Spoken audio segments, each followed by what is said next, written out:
Welcome, everyone, to another episode of Mastermind Mastery. This is the podcast for you if you are wanting to create or already running peer groups. It's what we call PACs, peer advisory councils. They might be known as mastermind groups, CEO peer groups, all the same. But this is the podcast if you want to run better PACs, that you want to be better at being a moderator, you want to up your game, learn advanced techniques, hear from myself as well as guests, what works, new concepts, trends, techniques. Also learn content, things you can take back to your meetings, different ways to do different things to solve problems that we all have when we're running groups. It will increase your retention, reduce your attrition, get you more members, make you more money. This is the podcast for you. I'm Tina Corner Stolz, the host. I've been doing this since 2005. I built a territory of 10 plus groups, sold for a multiple, started LX Council, Leader Exchange Council in 2012. We are a licensing model. We are the leading educator in the peer advisory council space. We have the podcast. I have a licensing program with certification. I've written 2 books. So today, when you hear this episode, each and every week, it's a new podcast where we dive deep into a topic for 15, 20 minutes. One week, it's me doing a deep dive on all the experience and insights from not only today with our entire licensed partner community or the past, what I've learned along the way, but we also have guests that are out there doing groups today that share their insights and new concepts. So let's get started with today's episode. This whole thing. Hello, everyone, and welcome to another episode of Mastermind Mastery. I'm your host, Tina Corner Stolz, and I have a guest today, Luke Acrey. And I'm going to let Luke introduce himself, but I love this topic today because we have not talked about it yet. And that topic is about growth mindset, having a mindset of growth. And Luke's going to dive into that. I found him because I read one of many articles that he has written out there. And what I also love about Luke is he is a YPO member. So he gets it. He understands what the peer group concept is all about. So Luke, welcome to the show. Thank you, Tina. Appreciate the opportunity to be here. It's always great to be able to network with great people. So appreciate the opportunity. Absolutely. So will you tell our audience a little bit, one, where you're located and a little bit about all the things that you do? Yeah, love it. So Luke Acrey, president of Reminder Media. We are a marketing company based out of Philadelphia, but work all over the nation. So really background is in marketing. My passion is marketing. We help small businesses with their marketing. So you can think real estate agents, insurance agents, financial advisors. If you're a small business really working off referrals, that's where we come in and help you. Relationship marketing is the name of the game. I think relationships drive the currency of business. My organization, I have about 300 team members, a little over 300 team members now. Had to take the team virtual during the pandemic, like most business owners, but we stayed virtual. So I ended up hiring in almost, I don't want to say every state. I think I'm in 27 states now. So it opened up a great opportunity to get more talent. But now I kind of run a virtual organization, about 300 people. So that can be a topic for another day, how to run a virtual organization, because that's hard enough in and of itself. But happy to be here. That's a little bit about myself. Excellent. And you mentioned like referrals and referral relationships and leveraging all that. And that's a whole nother conversation, because we really support that in regards to how you really find and put together the best members in your group is through referrals. And, right? Referrals are the game. Yep. Yep. Not that hardcore cold calling marketing thing. Yep. Well, we're here. Yeah, people don't want to do cold calling anymore. I still believe cold calling works. I don't think it has to be cold, but I still think referrals are the best way to grow a business. Referrals should be number one, and then you venture off into your cold calling of leads and outreach and stuff like that. Yes, absolutely. Topic is growth mindset, though. So I'd like the audience to hear about one, what is growth mindset? What does that mean? And the definition. And then how did you get into to kind of really being passionate about it? Yeah. So I'll give you kind of my take. I mean, I think a growth mindset is the belief that you can actually change, that your abilities can improve, your mindset can improve by practice and hard work, that it's actually, not something that you have to accept where you're at. You can actually improve upon where you're at, but you got to get yourself into a state where you see it that way. Most people don't even recognize that they go through life unintentionally. It's kind of like a leaf in the wind, that they are just going and blowing through life based upon what happens to them, and they're reacting, versus being intentional about, how am I growing? How am I improving? How am I changing and developing? And it's a really simplistic concept when you say it out loud and think about it, but it is so hard to do in practice, because like everything in life, it takes discipline. Like discipline to have a growth mindset, discipline to focus on intentionally growing. If you read the book Atomic Habits, everybody knows you want to get better 1% every single day. You can kind of think of a growth mindset that way. The question to ask yourself right now, if you're listening to this, are you in a fixed mindset or a growth mindset? Where you believe things can't change, where you believe you are what you are and you're a product of your environment, or do you believe you can control your environment and control? So that's, kind of how I think about it at a high level. Excellent. And thinking about growth mindset, one of the reasons that I am excited for you to talk to the audience today about this is because as moderators, chairs, directors, et cetera, running these groups, not only is this about them having a growth mindset. So to your point out there, all of you guys listening, do you have a fixed or a growth? But the other thing is, do your members have a fixed or a growth? And then how do you deal with that? Because it will be hard for them to be in a group, as much as you know, and have a fixed mindset, right? And so what would you share about, okay, so fixed or growth, but maybe what are the benefits of having a growth? Why should anybody care?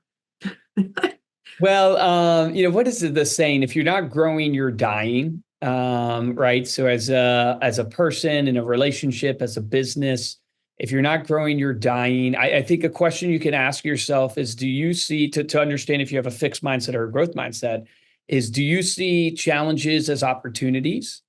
Or do you go into a victimhood mentality? And how you face challenges? Do you see it as an opportunity to learn and to grow and to get better? And then as I think about, the benefits of a growth mindset, the obvious comes to mind, but you're not only improving, but as a leader, and I'm assuming every single person in the, listening to this ultimately is a leader, and you are leading peer groups of leaders. It's like, if you don't have a growth mindset of a leader, you yourself won't grow, but the others around you won't grow, because more is caught in life than ever taught. And so you can teach people all day long, but they're catching way more from you than you're teaching them. And so if they're watching you and you don't self-develop, you're not seeing areas of adversity as opportunities. You're not looking at every challenge in your life as a way you can get better and you can practice, you can self-develop. That is going to personify down to the people that you lead. So having a growth mindset is not only essential for you as a human being to grow, to get from point A to point B and what you want to achieve, but it's that much more important for the people you lead. I think of my kids. I have 2 young kids now, and they're catching things from me all day long, how I face challenges, how I evolve. And so to me, it's like the challenge is to have a growth mindset, not just for myself, but for those who are watching me. It's such a great point. And I would love for you to tell a story around that, if one comes to mind. Because it was interesting you just said that, because I think of the community that, I interact with all day long, our licensed partners, et cetera. And we just had a conference that was supposed to happen during the week of Hurricane Milton here in St. Pete, and had to quickly pivot. I really wanted to have it because everything was planned, but, it was the aftermath, it was too much to pull off.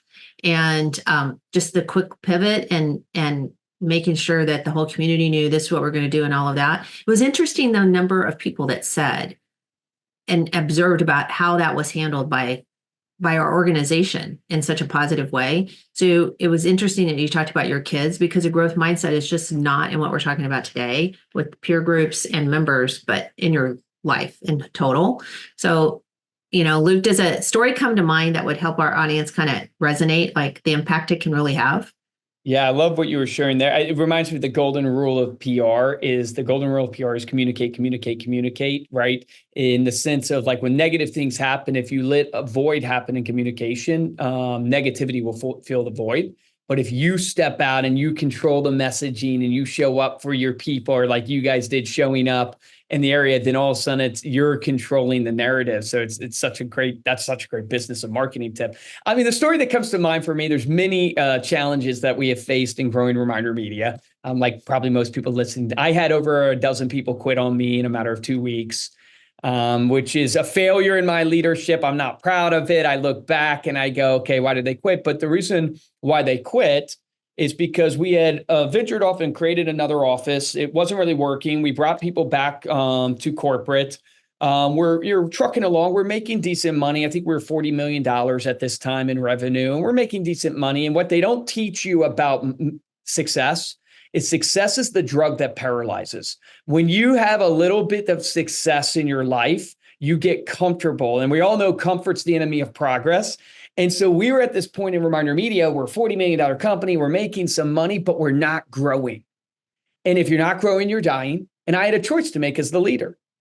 Do I accept where we're at and consider this a lifestyle business and make myself comfortable and just slowly die and let the organization die? Or do I go, hey, we're not growing, and face the adversity? And the adversity in our organization at the time, it might be the same for you right now listening to this or different. The adversity for us was that our standards weren't high enough. We didn't have standards of excellence, specifically in our sales and marketing teams. Some people were making 20 dials a day. Some people were making 100. We had not implemented standards of excellence. So that was my failure in leadership. I had created a culture where people could be lackadaisical, where there wasn't hard standards. And so this is where the growth mindset comes into mind. It's like, if I have a growth mindset, then a couple things have to happen. One is I have to see this adversity as an opportunity to grow. Two is I have to be measuring where I'm at, because you can't improve what you don't track, because if you don't track it, you can't measure it, and you can't improve what you don't measure. And so I had this decision to make. Do I choose a growth mindset for myself and where I'm going, for the organization and for the vision of the company, and go in and set standards of excellence? Or do I maintain and have a fixed mindset and just be comfortable and let this thing just truck along? So I chose to go in and say, hey, we're not going to accept this anymore. We're going to have standards of excellence. We're better than this. You have to do 200 dials a day. You have to do 4 hours of phone time. You have to get this many deals, X, Y, Z. Well, it was like 14 people quit in 2 weeks. And that was tough, because when 14 people are quitting, it can sound all glorious now when I'm sharing it on a podcast, but when it happens, you feel like a complete failure. You're still in the heart of it. You don't know if it's actually going to pay off. You're like, what did I just do? We're a $40 million company. We're making money. 14 people are quitting. But here's the thing. Now that I'm through this, and this has happened years ago, and we've grown the organization, and we're making more money now and all that stuff, I look back on it and I go, my gosh, if I would not have chosen to see that adversity as a challenge and opportunity to grow, had not had the fortitude within me to go, no, I'm not going to accept a fixed mindset. I'm not going to accept mediocrity. I'm going to only push us to the level of what I know, or I'm going to continue to push us to the level we can achieve. We would have never made it here. So I failed as a leader because it should have never gotten there in the first place.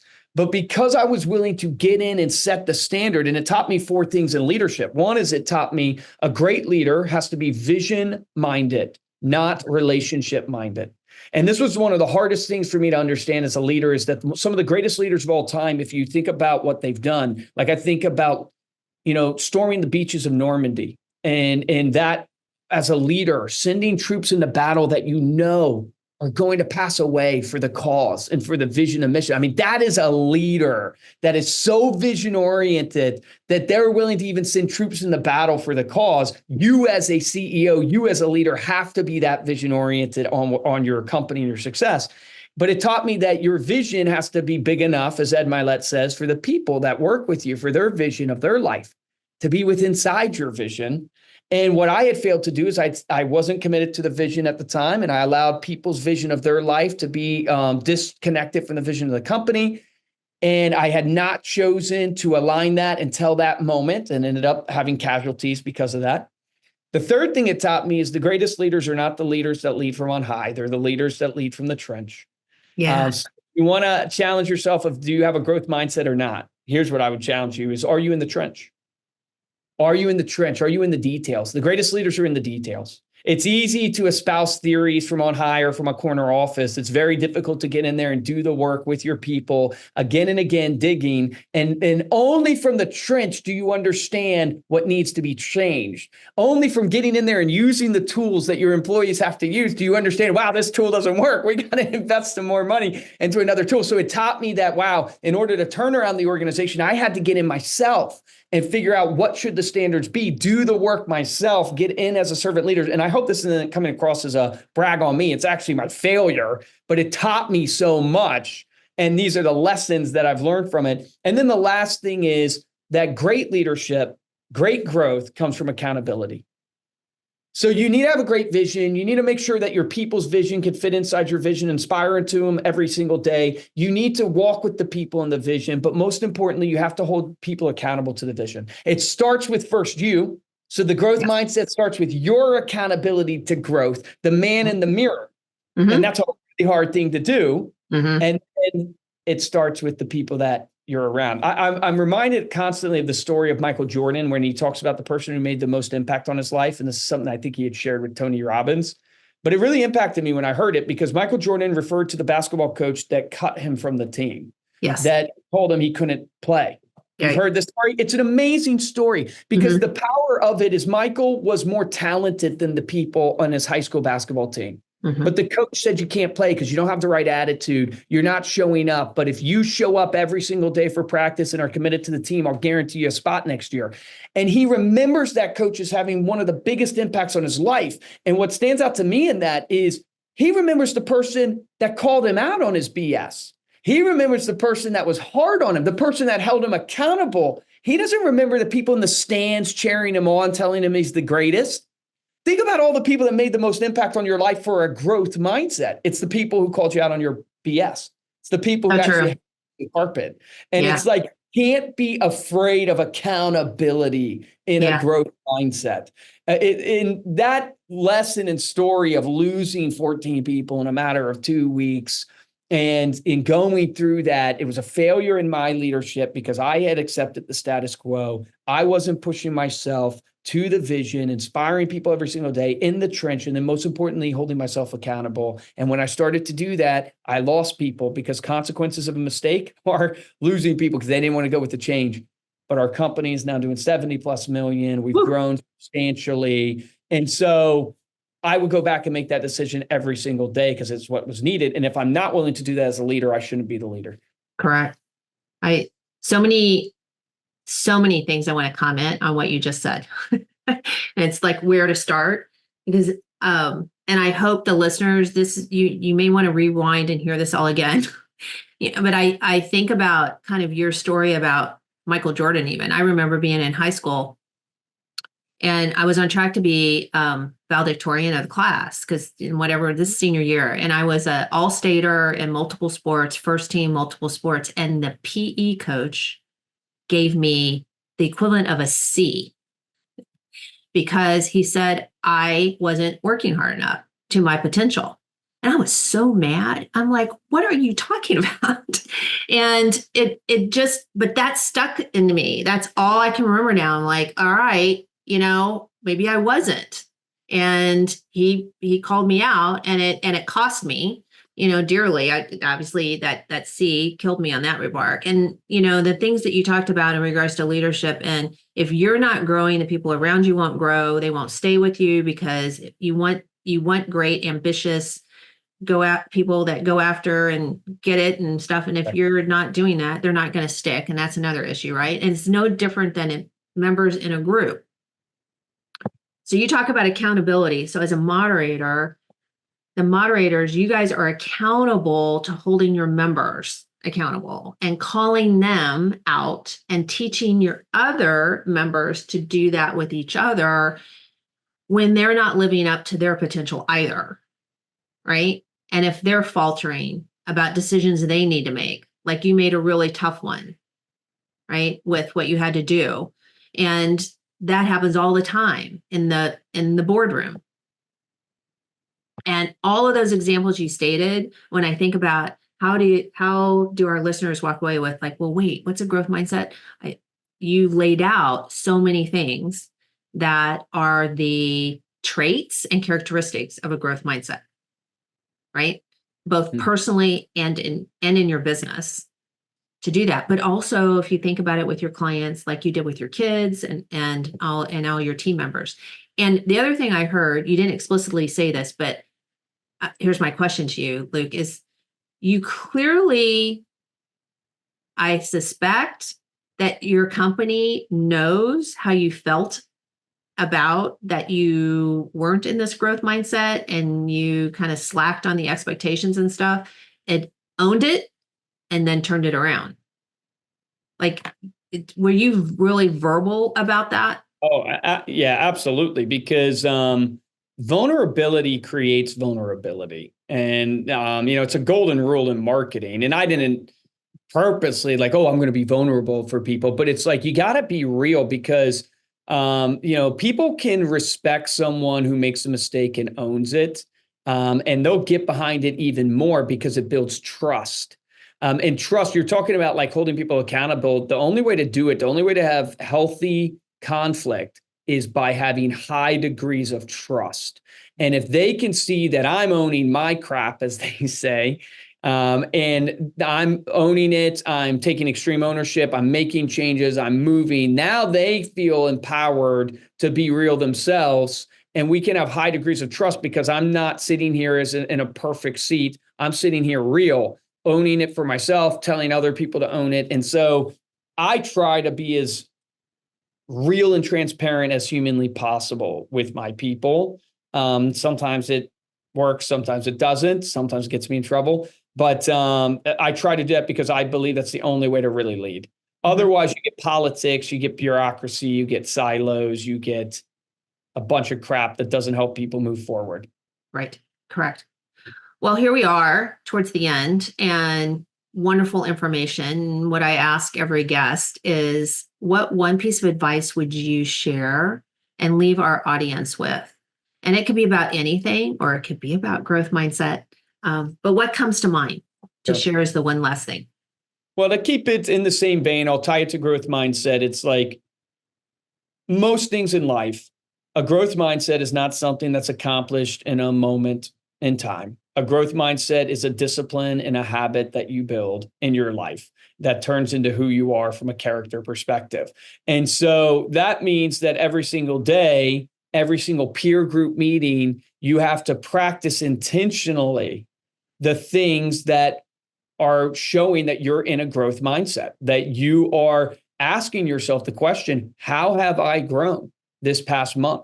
Where have I evolved? What am I supposed to be accountable for? How have I approached adversity in my life? Like all these things will happen. And I can't tell you when you can claim that you have a growth mindset, just like I can't tell you when you'll actually get in shape if you go to the gym and eat healthy. But I promise you this, if you go to the gym and eat healthy every single day, you will eventually look in the mirror and be in shape. I don't know if it will take 3 weeks, 3 months, or 6 months, but you will be in shape. The same for a growth mindset. If you wake up every single day, tracking and measuring your results, holding yourself accountable, making sure that you're not in a fixed state, but in a growth state, you will be conquering so much more than you ever thought because it builds upon itself. And I think of the biblical, I think it's, proverb that says, he who's faithful in the little is given much. If you're faithful in the little every single day, you're going to wake up one day and go, holy cow, how did I get here? And it's because you just stay consistent in that growth attitude, that growth mindset.